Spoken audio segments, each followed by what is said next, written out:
Live. Ó, já tá ao vivo? Alô? Eu não sei, tá live. Boa Tá ao noite, vivo. eu não sei. Boa noite. Boa noite, Pronto. Letícia, boa noite a todos. Nós estamos aqui, é a primeira vez que estamos fazendo uma live online via Face. E Está alguns lá na problemas. página. Que está na Já está na página. página. Já está na página? Está. Então, como sempre, dá alguns probleminhas técnicos para quem sabe muito, para dizer o contrário. Sim. Bom, então, sejam todos envolvidos com muito carinho nessa primeira live do NEC. E nós sabemos que o objetivo é só de divulgar a doutrina espírita, né? Essa doutrina de amor e caridade. E estamos utilizando esse recurso que para nós também é algo novo, para chegarmos até algumas pessoas que é muito, muito querida dos nossos corações e que estão passando por uma fase muito difícil e delicada de suas vidas. Elas gostariam de fazer parte dos estudos do NEC, que fazemos via Skype, mas no momento é inviável. E é por elas, por serem tão queridas do nosso coração, que estamos superando esse desafio, né? Esse desafio que está nas redes sociais, para que elas, quando acessarem, poderem se sentir não tão sozinha mais, né? E por isso estamos aqui e convidamos a Letícia Moraes, que a conhecemos quando ela era adolescente, lá no Guilhom Domênico, na Mocidade, no grupo onde fazíamos parte, em Olinda, Pernambuco. E agora vou ler a sua biografia para que possamos conhecê-la ainda melhor, né?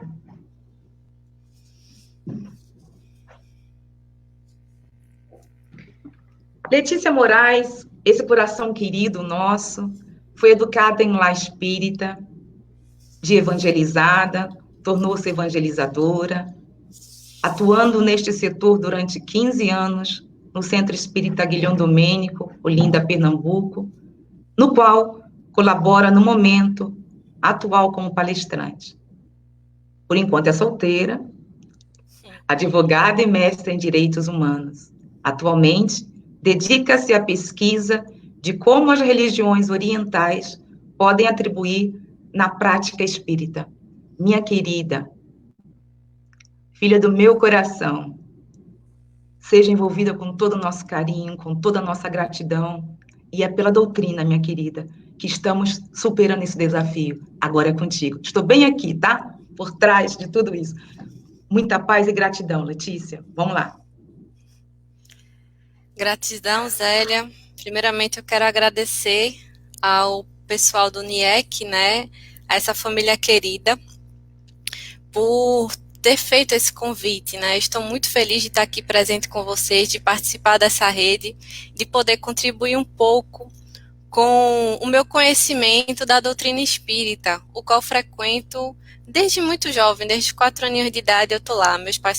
Eu vim de um berço espírita, então eu tive essa oportunidade de ter mais informações a respeito da doutrina durante o tempo.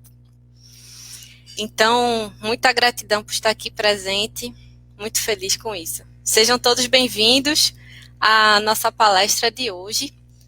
Nós vamos falar do tema de reencarnação. É um tema bem amplo, mas eu escolhi esse tema por ter muitas relações, né, que podemos fazer tanto com eventos passados, presentes, como até seriados, filmes, também algumas pesquisas científicas que existem na área. E nesse contexto, eu venho falar um pouco com vocês sobre um seriado que chamou muito a minha atenção e eu gostei muito, que foi The Good Place. Vocês já assistiram The Good Place? Tem no Netflix. É bem interessante The Good Place.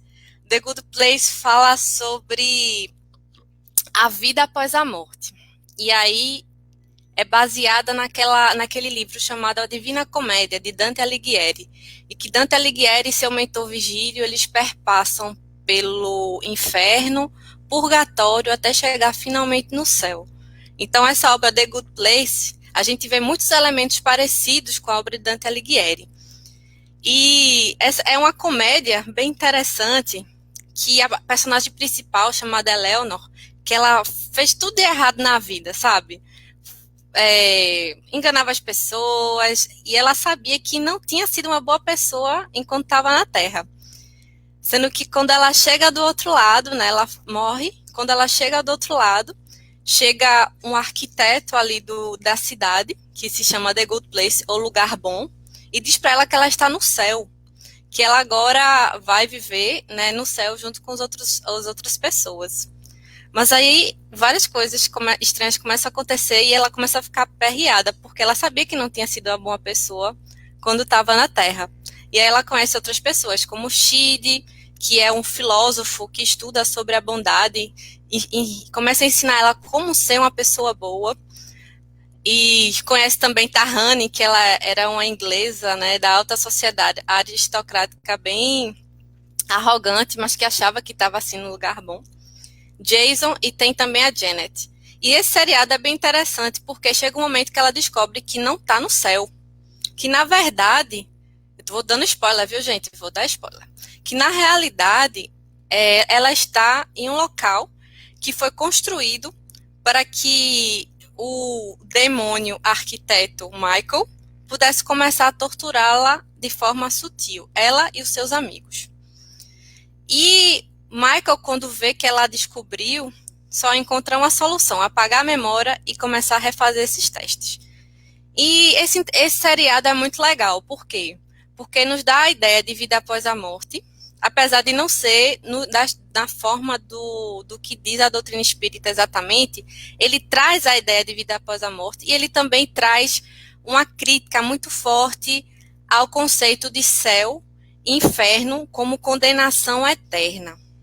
Né? Então, a pessoa... eles têm um momento em que eles vão criticar que sistema é esse, que todo mundo vai para o inferno, que ninguém vai para o céu desde 1300. E tem um lugar lá médio que é o lugar da Mindy, que é um lugar médio ali, que é como se fosse um purgatório também. E aí eles vão reformulando aquele sistema e é bem interessante. Mas, Letícia, o que é que The Good Place tem a ver com reencarnação? Tem a ver por quê? Porque enquanto no The Good Place, nesse seriado, esse demônio arquiteto, ele vai fazendo vários testes com eles, ele começa a ver que cada um deles começa a melhorar enquanto personalidade, enquanto pessoa. Por mais que ele vá deletando as memórias das pessoas, eles continuam de alguma forma desenvolvendo meio que uma bondade, vão progredindo moralmente. E ele acha aquilo estranho, tanto que ele se converte e ele sai do inferno, ele não quer mais trabalhar no inferno, ele começa a querer ajudá-los a chegar no lugar realmente bom. E o que é que isso tem a ver com reencarnação? Enquanto no The Good Place a pessoa ainda estava no mesmo corpo físico, segundo a doutrina espírita, a gente está sempre em testes sucessivos, né? A gente está em várias existências sucessivas. A gente tem uma vida que vai até a eternidade e várias existências. Então, a gente está internamente em um processo de teste, de tentativa e erro, a fim de chegar finalmente no céu, tal como aconteceu nesse seriado. E é muito interessante ressaltar ele por causa disso, né? Fazendo um paralelo com a questão da reencarnação. E é bem interessante essa questão da reencarnação também por experiência própria. Já passei por algumas questões sobre... também estou aqui no Instagram, tá Léo presente, Felipe. Muito obrigada, gente, pela sua presença. Muito feliz estar aqui com vocês. E é bem interessante uma coisa que eu passei quando eu era criança, que eu tinha mais ou menos 10 anos, e meu irmão tinha uns 4.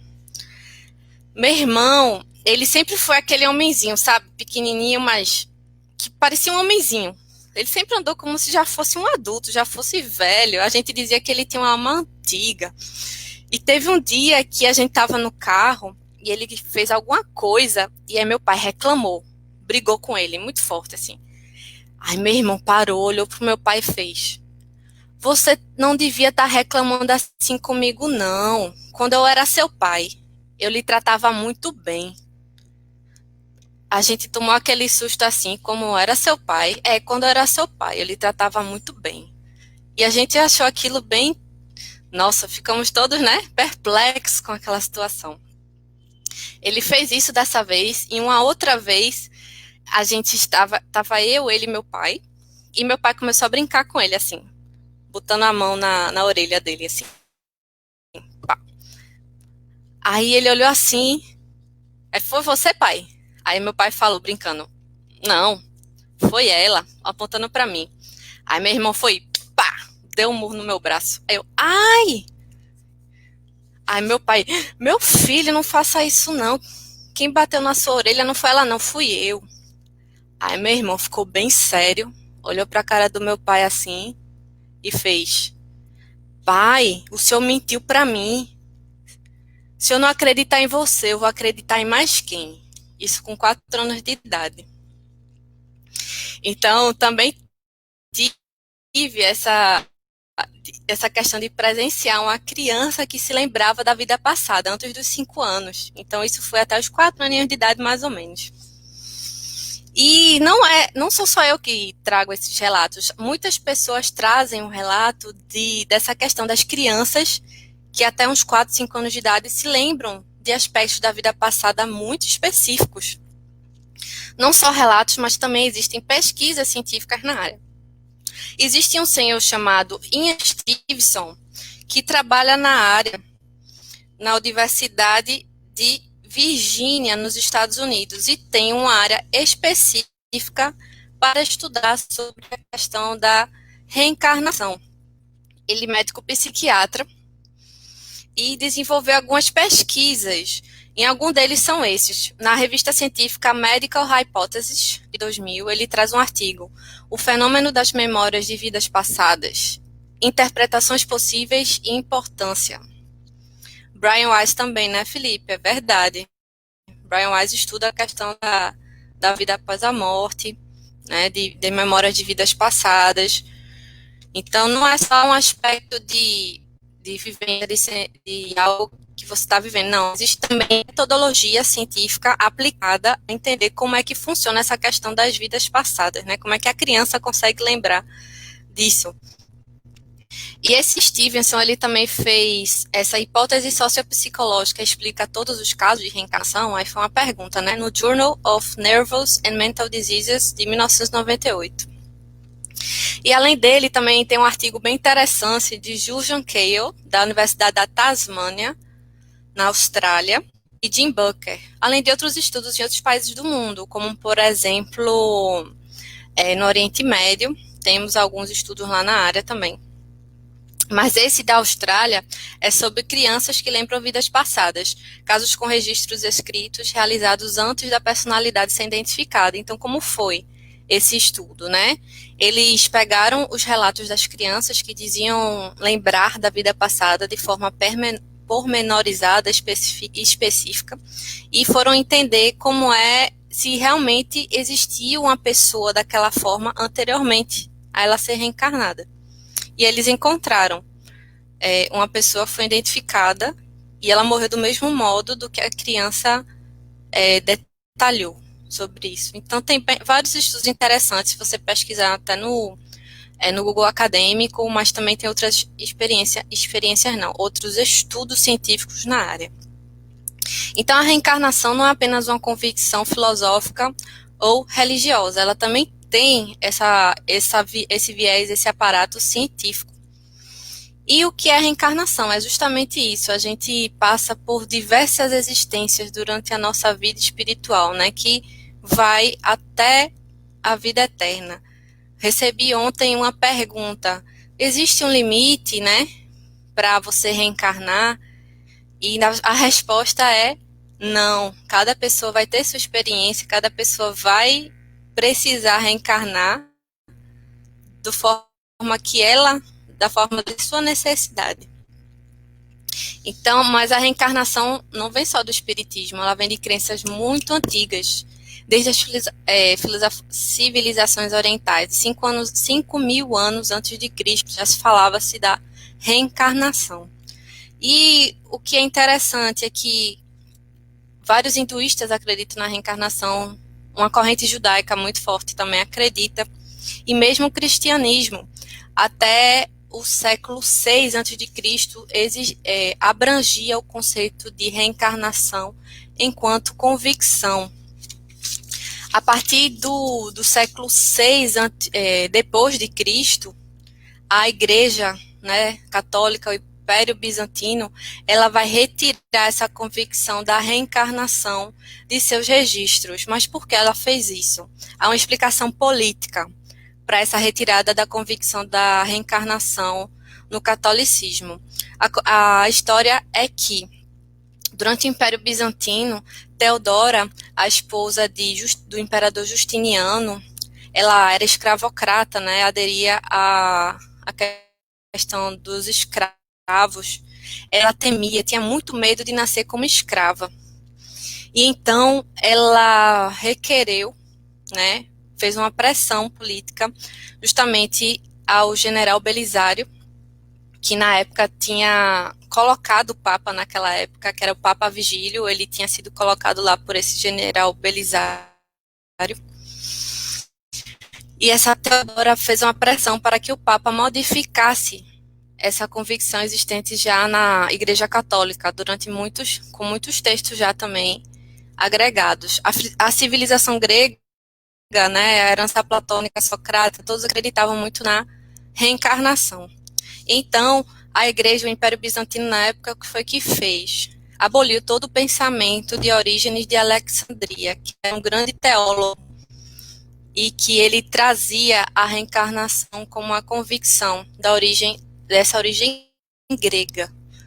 E, a partir desse momento, a Igreja Católica retirou a convicção da reencarnação e só admitiu a existência da ressurreição.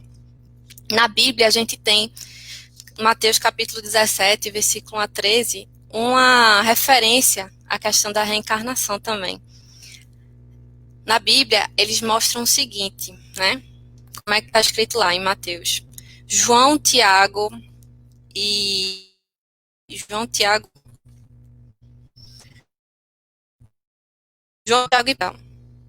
Alô? Tá me escutando? Ok. João, Tiago e Pedro, eles com Jesus subir a montanha. E lá, eles veem que Jesus conversa com Moisés e com Elias. Moisés e Elias já estavam desencarnados, então você já vê aí o que é a questão do espírito, né? A sobrevivência do espírito após a morte. Fica no Egito Antigo também, principalmente na elite sacerdotal e nobre. Isso no Egito Antigo, muito forte essa questão da encarnação, tanto que eles faziam as pirâmides, né, para que pudessem reencarnar, mas aí tem a ideia de que eles voltariam ao seu corpo, né? Oi, Rita, tudo bom? Seja bem-vinda. Então, assim, o que é que acontece em Mateus, capítulo 3, versículo 1 a 13, capítulo 17? Pedro, Tiago e João, eles vão para a montanha com Jesus. E Jesus lá se encontra com Elias e Moisés, que já tinham desencarnado. Né? À primeira vista, são espíritos que estão ali conversando com ele. E aí eles veem os dois. E ao momento eles escutam, dizendo que este é o Filho de Deus. Escutem o que ele tem a dizer. E eles ficam morrendo de medo.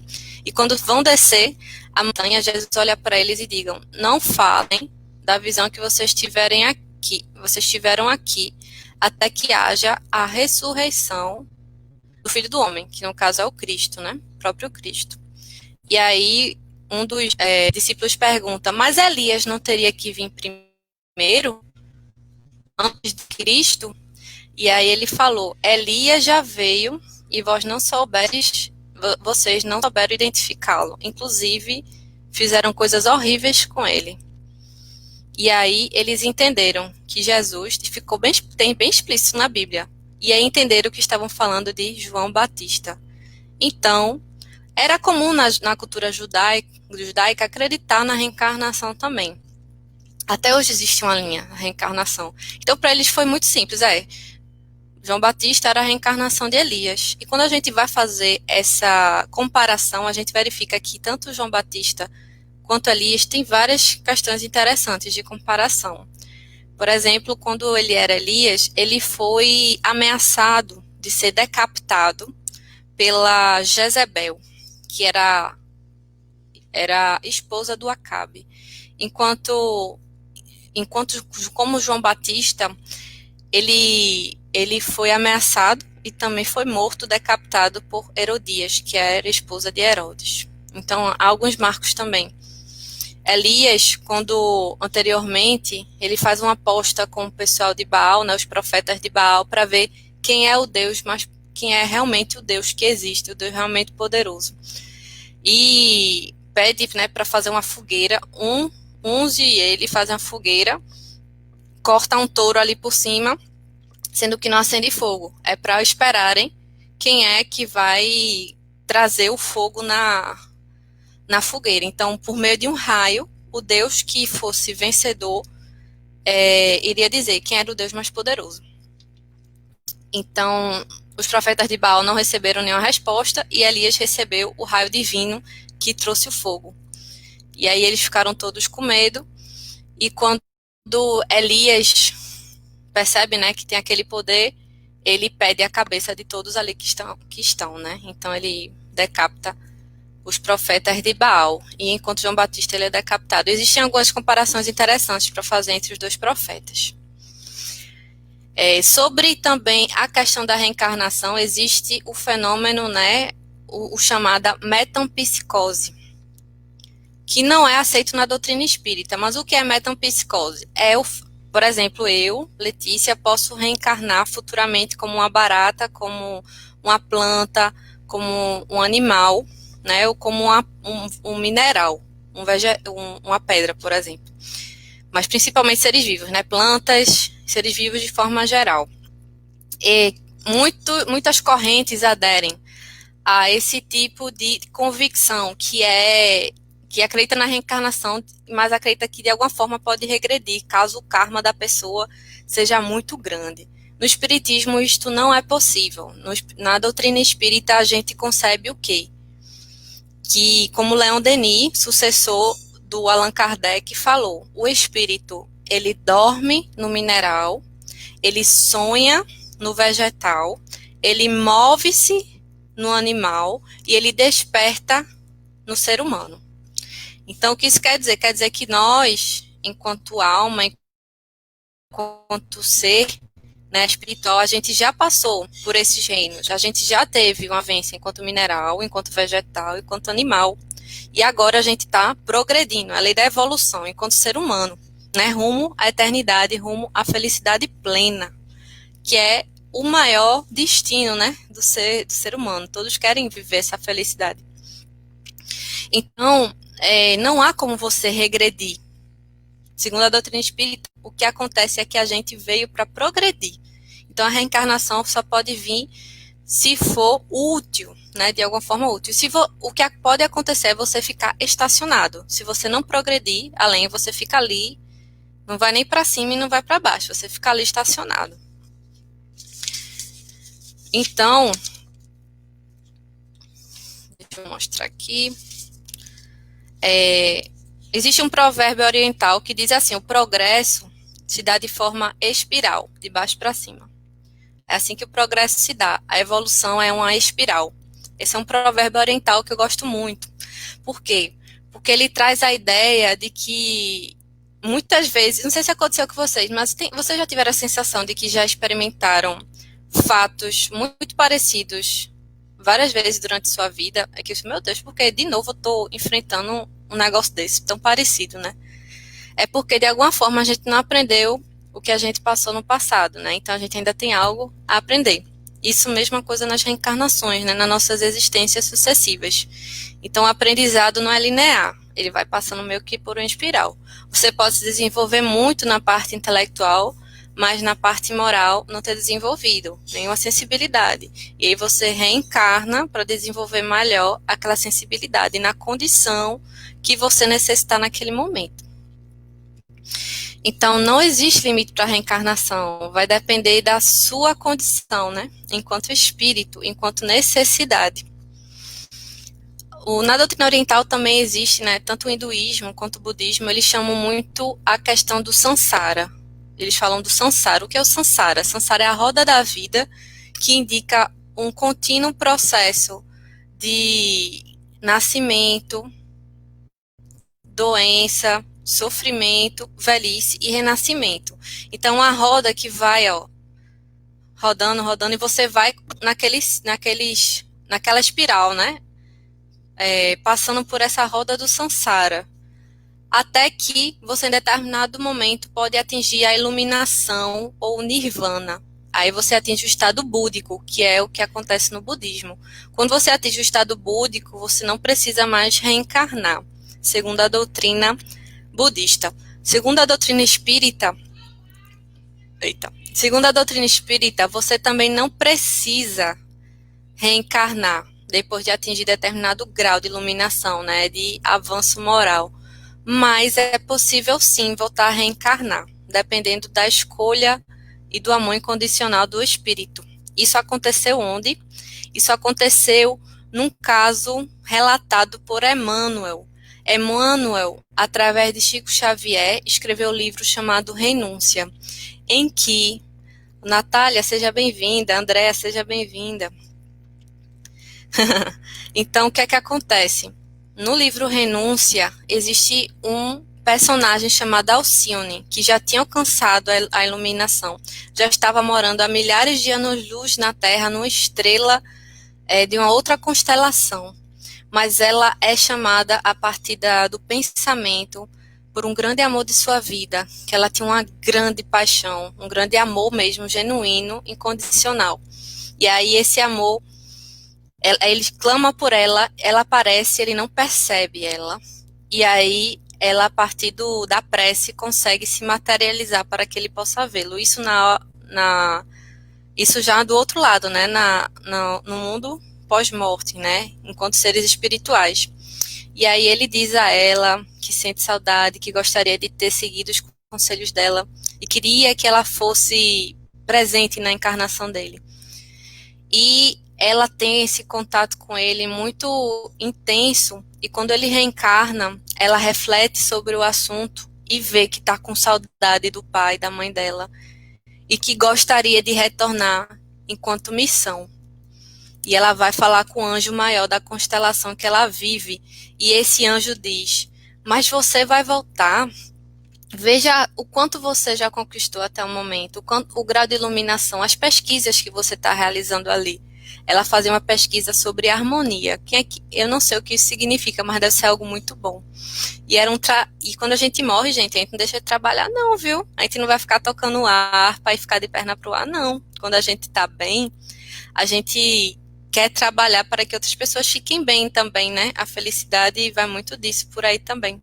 Quando você atinge um grau muito grande de iluminação, né? De alto amor e transbordamento. Então, ela disse: sim, eu quero voltar mesmo. E aí o anjo fala: mas você precisa ter cuidado, porque você vai enfrentar sofrimentos que você não precisa enfrentar. Pela própria condição da Terra, de planeta de expiação e prova, você vai passar lá por situações que você aqui não precisaria passar. E, se você não tomar cuidado, pode até se envolver em outros compromissos e não retornar mais para cá. Ainda assim, ela quer voltar, então ela volta. Ela volta para a Terra e vai viver novamente junto de sua mãe. Ela age como um ser iluminado mesmo, um anjo. Todos que conhecem ela percebem o grau de luminosidade que ela tem, né? O caráter moral dela. A mãe dela ensina ela tem contato com o próprio Emmanuel, que na época é um padre, que vai tratar de ensiná-la, né, os conceitos bíblicos, mas também várias áreas de conhecimento. Ela encontra o amor de sua vida lá, mas não pode tê-lo, né? Eles precisam ficar enquanto amigos, porque ele vai se tornar padre. E aí tem toda uma trama por trás que é muito interessante. Indico muito que leiam esse livro, Renúncia, do Espírito Emmanuel. E essa é a forma de você romper com a roda do samsara, aquele ciclo de sofrimento e nascimento, né? Você alcançar esse grau de iluminação, esse grau de avanço moral, segundo os ditames da doutrina espírita. É reencarnação por missão, Felipe, exatamente. Segundo a doutrina espírita, há a possibilidade de reencarnação de um ser iluminado por missão.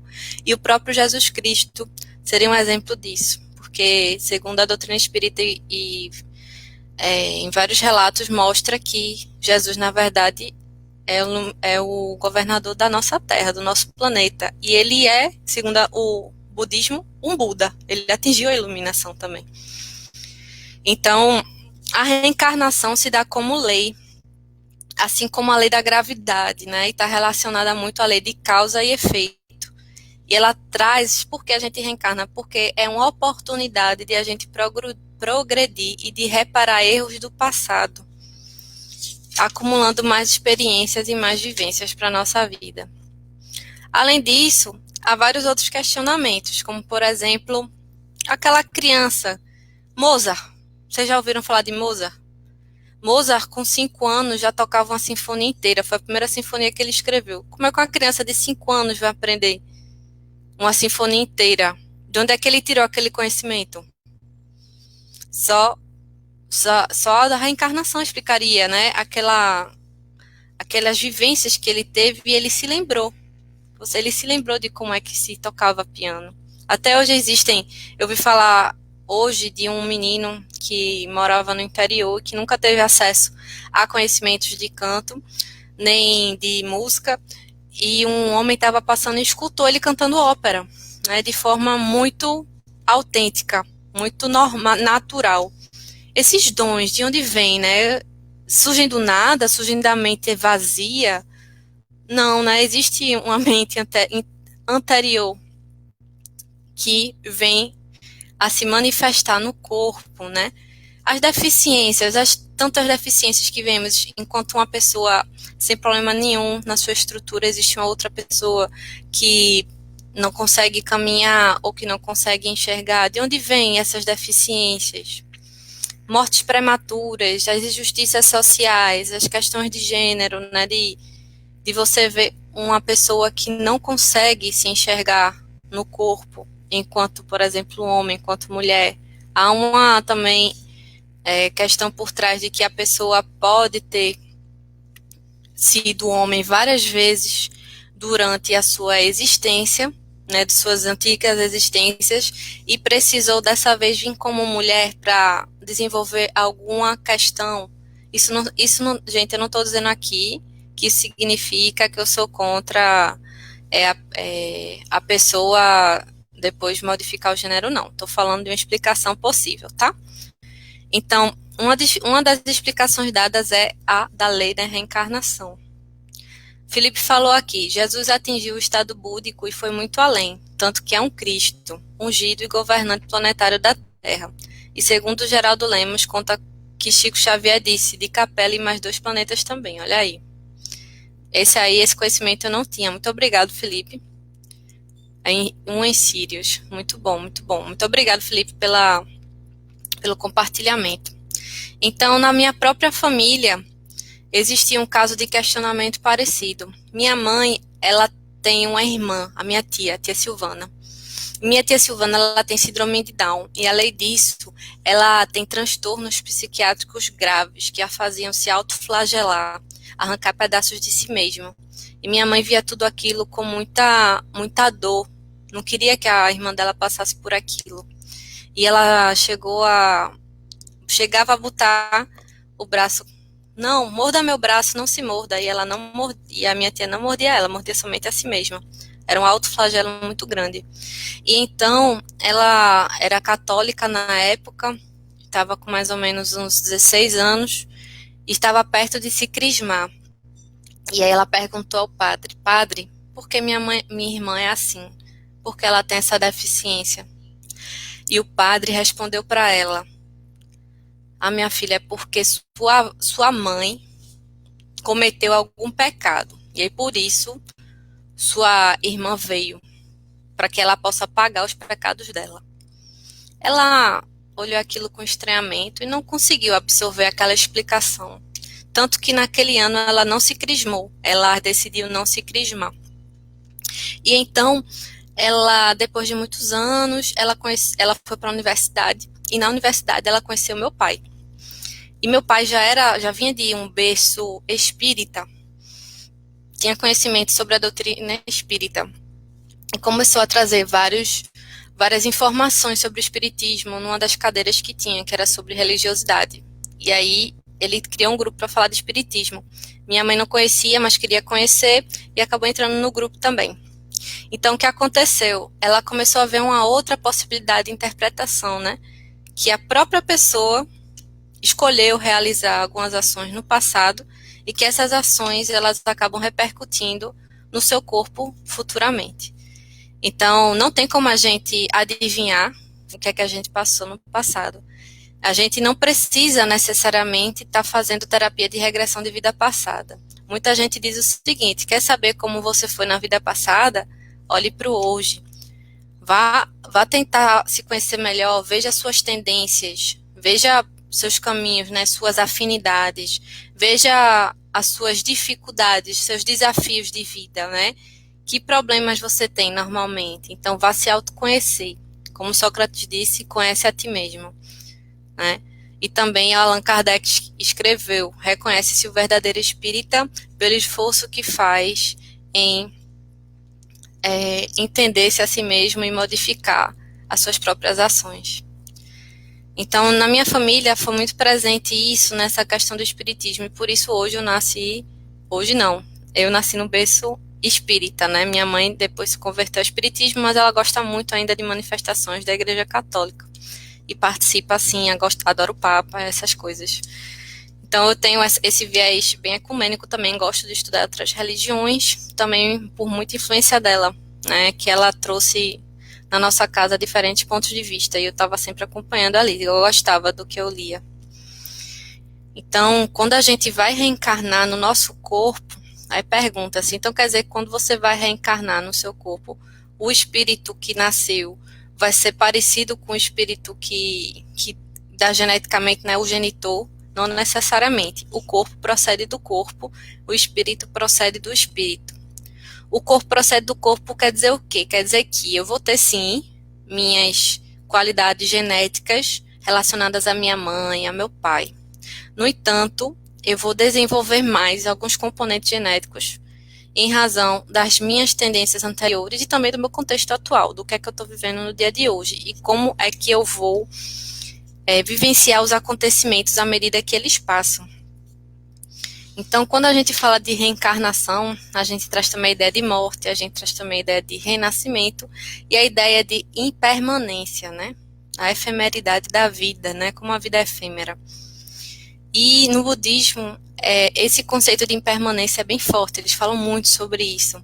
Tem até um provérbio tibetano que fala: a vida é como uma bolha na água, ou seja, ela pode simplesmente estourar a qualquer momento. Então, a gente, até o momento que a gente está vivendo hoje, né, em que ainda estão havendo tantas mortes, está havendo tantas dificuldades enfrentadas por tantas pessoas, o que dá um pouco de acalanto é que tudo passa. Chico Xavier já disse, né? Tudo passa. Que foi uma recomendação que foi recebida da própria Maria, que disse que o presente para ele seria isso: tudo passa. Por quê?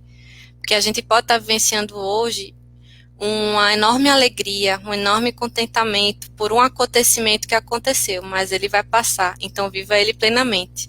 Ou então passando por uma dor muito grande, nossa, muito grande essa dor, mas essa dor também vai passar. A quarentena vai passar. Nada é para sempre, tudo está em constante mudança. Como já disse, o princípio da impermanência e a questão da efemeridade da vida. O filósofo Schopenhauer também afirma que somente a transformação é eterna. E Heráclito diz: tudo muda, né? O outro filósofo da antiguidade. Schopenhauer já é mais recente. Existe uma história muito legal que é contada na doutrina budista, que é a história da semente de mostarda. Que uma senhora Eu vou dizer aqui o nome dela para vocês. É uma senhora que se chamava... Era uma senhora muito rica. Uma senhora muito rica que tinha um filho. Dores grandes passam. Tudo passa, gente. Tudo passa.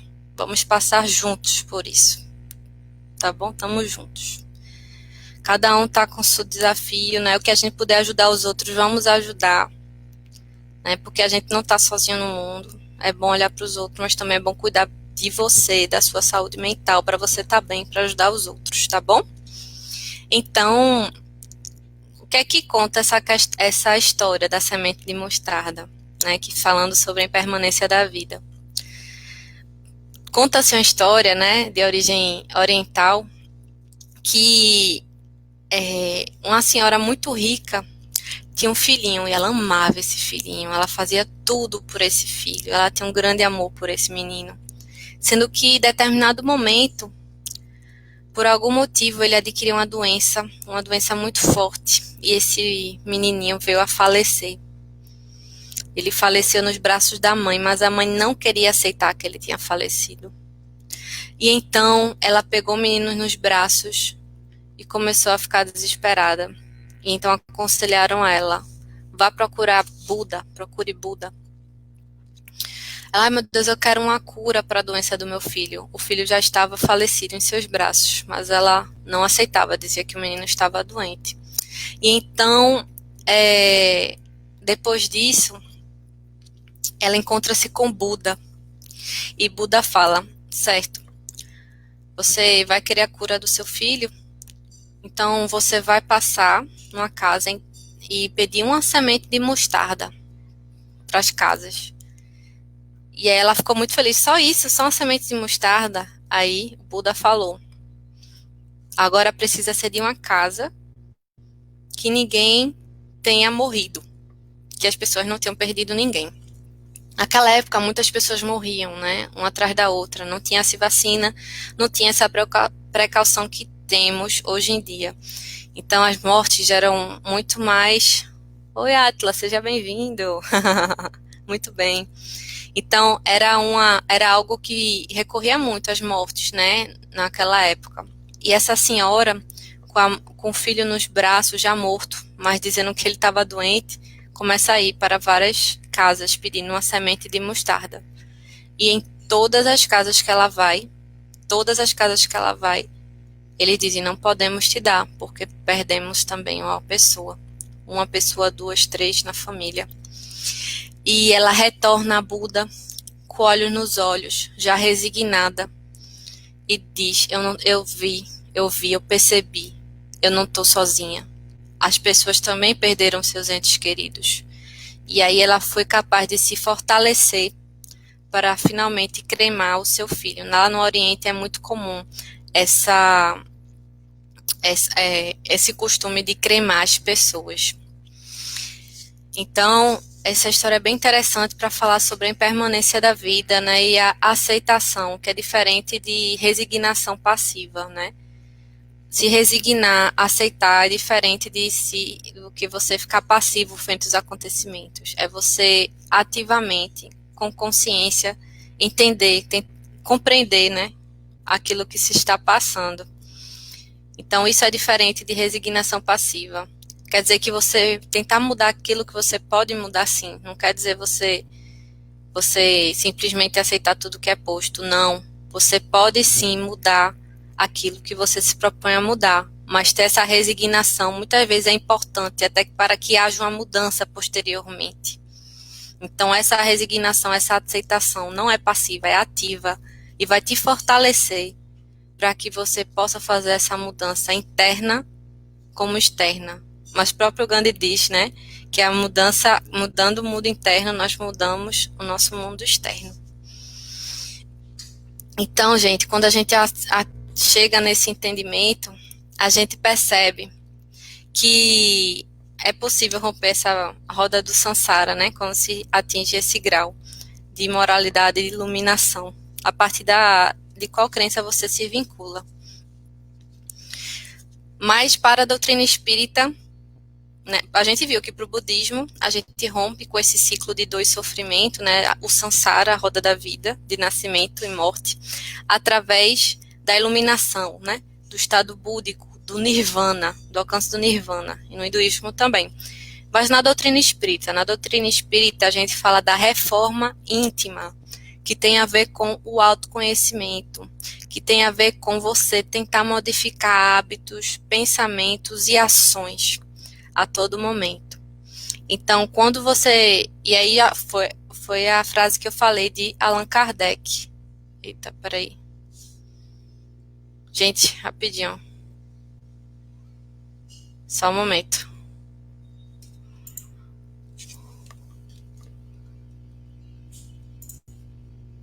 Perdão.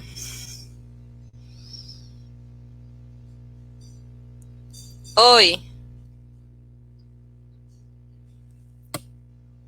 Oi, Zélia?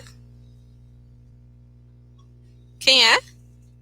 Tá tudo bem aqui. Letícia, pode seguir, está Posso online. seguir, né? Porque estão me Pode estar ligando online. aqui. Não, pode seguir, está online, Posso seguir, tá? né? Certo. Por Ok. favor, um beijo, tchau. Beijo, tchau. Deixa eu ver aqui se está tudo certo. Estão me ligando aqui do NEC Biel. É porque eles estão recebendo depois, eu não sei o porquê. Está recebendo o sinal depois. Ah, entendi. Eu não sei o que é. Eu estou vendo. Pessoal, vocês estão me vendo? Voltou? Voltou, né? Voltou, ótimo. Voltando. Beijo. Siga lá, meu amor. Vou seguir. Obrigada, viu? Pronto. Então, quando a gente fala da reforma íntima, a gente vai falar avião conectado Wi-Fi. Porque tem alguém me ligando, eu pensei que era a Zélia, mas que é que está conduzindo aqui a nossa reunião de hoje, sendo que não era outra pessoa. Então, o que é que acontece? O que é que tem a ver o espiritismo, a doutrina espírita? Ela traz... Maíra, Silvinha, sejam bem-vindas, minhas amigas. Amanda, Elisandra, tia Lúcia, sejam muito bem-vindas. E como é que se funciona essa questão da reforma íntima, né? É você estar consciente das suas palavras, atos e ações. Né? Tomar autoconhecimento. Por que você, às vezes, toma aquela atitude? Quais são suas tendências? Que atitude você pode tomar para ser uma pessoa melhor? Mas quando a gente fala de ser uma pessoa melhor, não quer dizer que quando você perceber que cometeu uma falha, é para você ficar se martirizando, não. Não quer dizer que poxa, eu cometi uma agressividade, é o meu caso. Vez ou outra eu tenho surtos de raiva. Então, essa tava nessa carinha aqui, é meio raivosa às vezes, viu? Então, cuidado. Mas vez ou outra eu tenho uns surtos, né? Surtos assim, sai uma raiva assim, sabe? Então, vez ou outra acontece isso. E qual era a minha tendência? De ficar me achando a pior pessoa do mundo, né? Porque eu não era uma pessoa boa. Mas não é para fazer isso, gente. O que é para fazer é que quando a gente percebe, observar. Eita, tô fazendo isso de novo. Qual foi o gatilho que me levou a fazer isso? Vai chegar um momento em que antes de você cometer aquela ação, você já vai perceber e não vai cometer. Mas isso é experiência e prática, né? Porque ninguém nasce Madre Teresa de Calcutá, não, viu? A gente tem que praticar todo dia, toda hora. Então, não é fácil, não. Aceitar-se como você é, com seus defeitos, suas qualidades. Por quê? Porque você é um ser inteiro. A gente não é ser dividido, né? Nós somos seres com sombras e luz.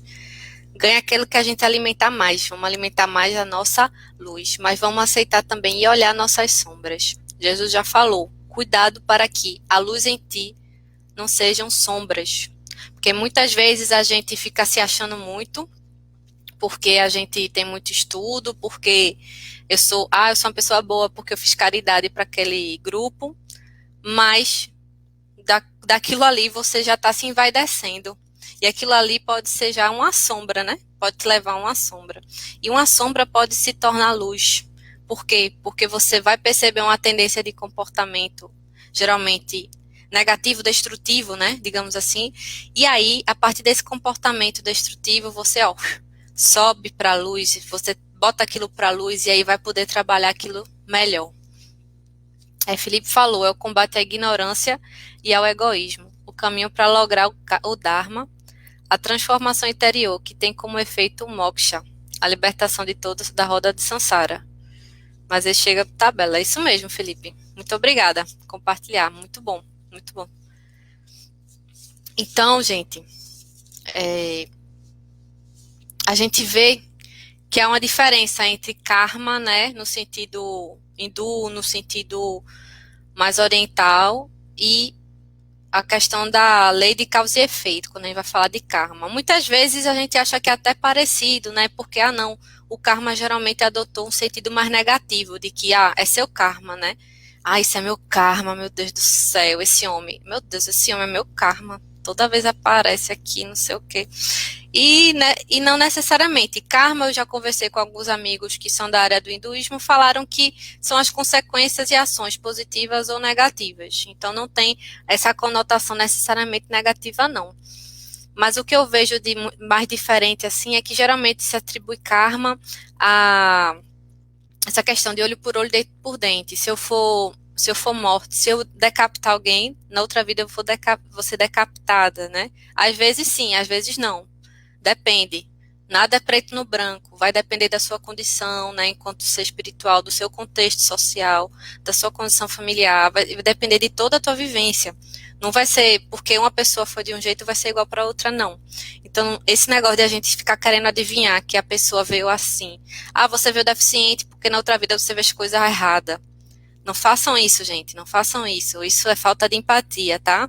Não vamos ficar tentando adivinhar o que é que os outros fizeram na vida passada, né? Vamos olhar para a gente, vamos olhar para o interior.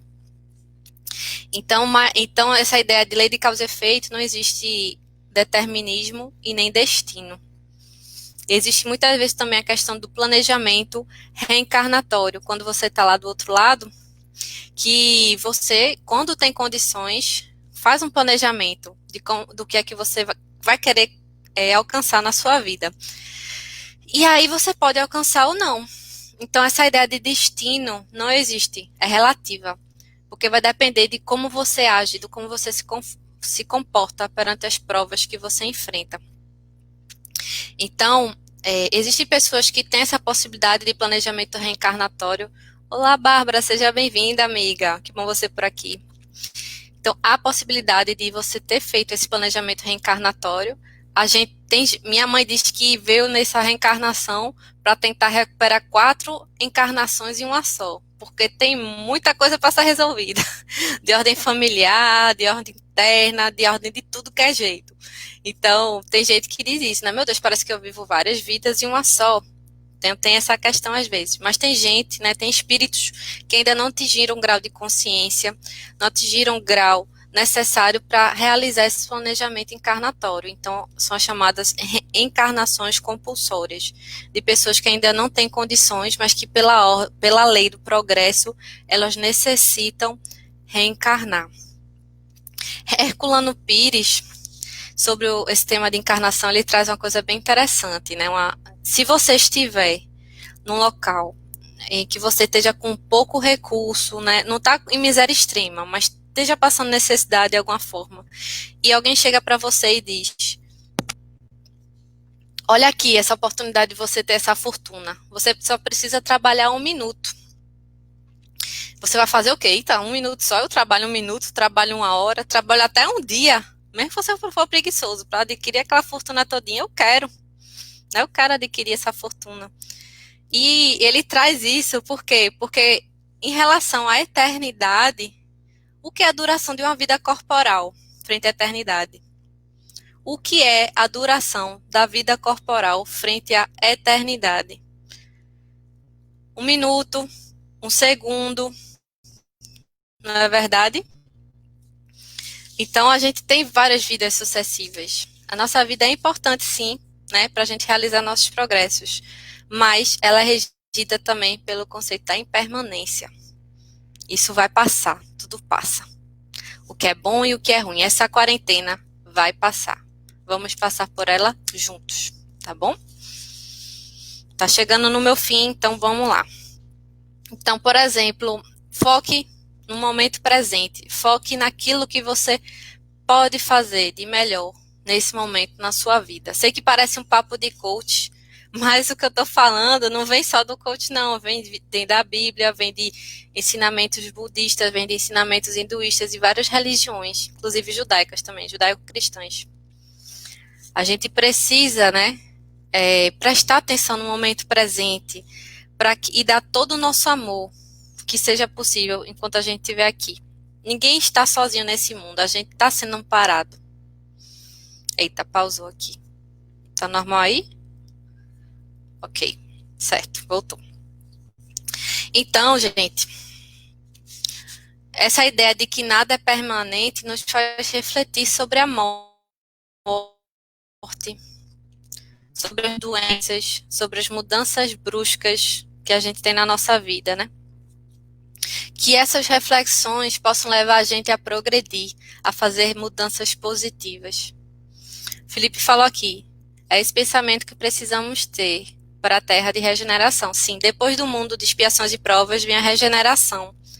Então, há muitos relatos de que muitos espíritos estão encarnando agora também para que a gente possa chegar nessa terra de regeneração. E já nos foi dito que a gente vai piorar muito ainda antes de começar a melhorar, porque é aquela coisa, né? Espiral, né? A gente vai evoluindo em espiral. E Felipe falou que é melhor para a eternidade, o que realmente fica. Exato, é o agora. O agora é o mais importante. O que é que você faz nesse momento, né? Que pode trazer mais felicidade para ti, para quem te rodeia. Teu alto amor e amor ao teu redor. Somos como pedras preciosas, gente. Sabe quando você vê uma ametista? A ametista vem de onde?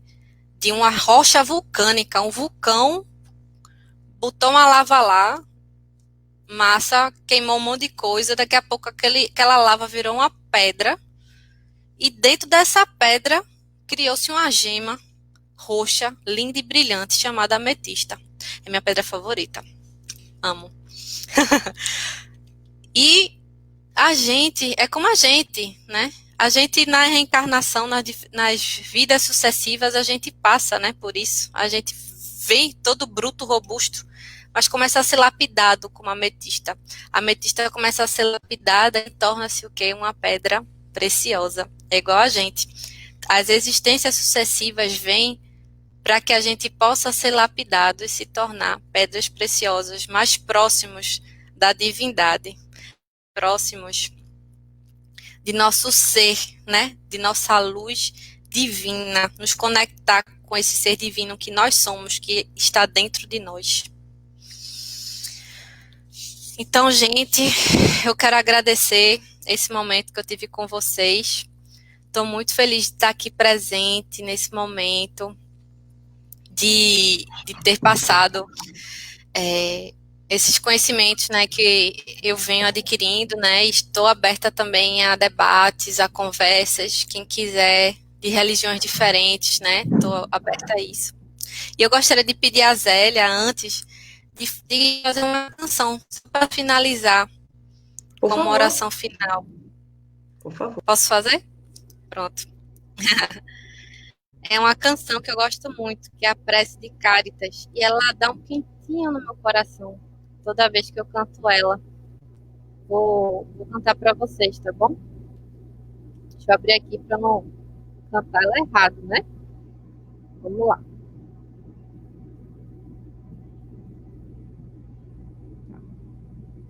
É assim. Deus nosso Pai, vós que sois todo poder e bondade, dai a força a quem passar pela provação, dai a luz a quem procura a verdade, onde no coração do homem a compaixão e a caridade.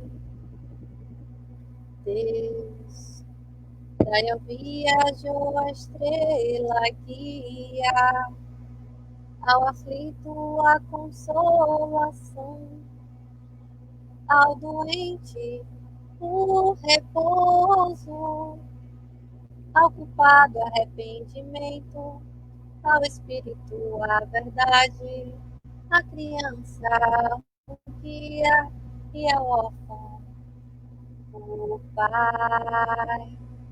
Senhor, que a vossa bondade se estenda sobre tudo que criaste. Piedade, Senhor, para quem não vos conhece. Esperança para aqueles que sofrem. Que a vossa bondade permita aos espíritos consoladores derramarem a paz, a esperança e a fé.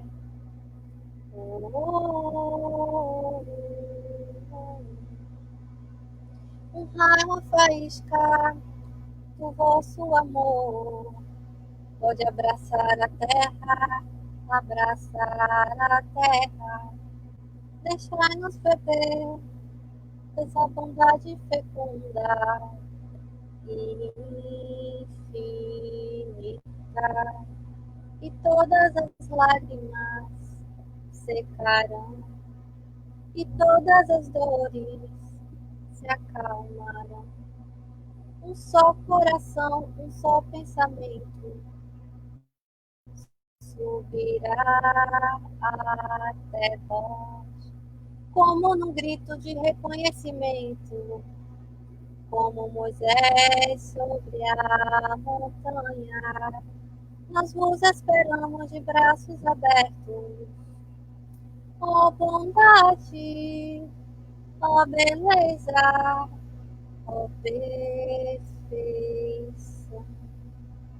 E queremos, de alguma sorte, crescer tua misericórdia. Deus, dai a força de ajudar com o progresso, a fim de subirmos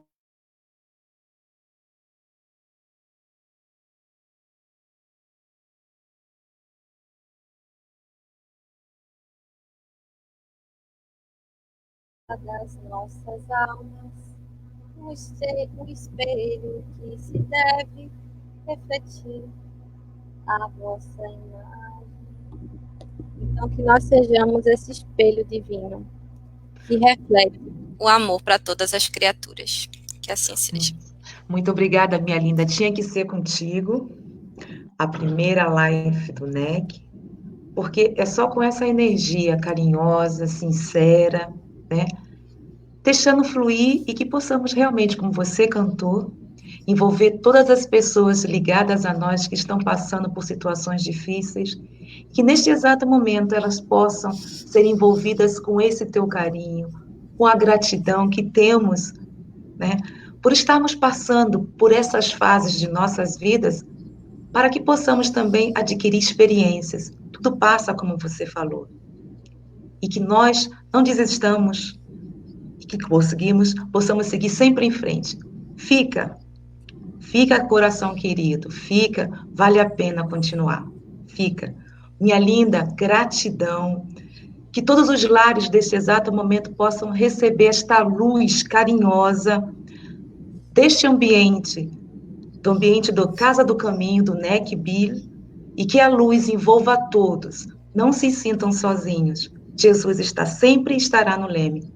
Obrigada, minha linda. Quero conversar contigo, tá? Obrigado. Tá certo. Tchau. Obrigada. Tchau, gente. Muito obrigada. Beijo. Tchau. Tchau.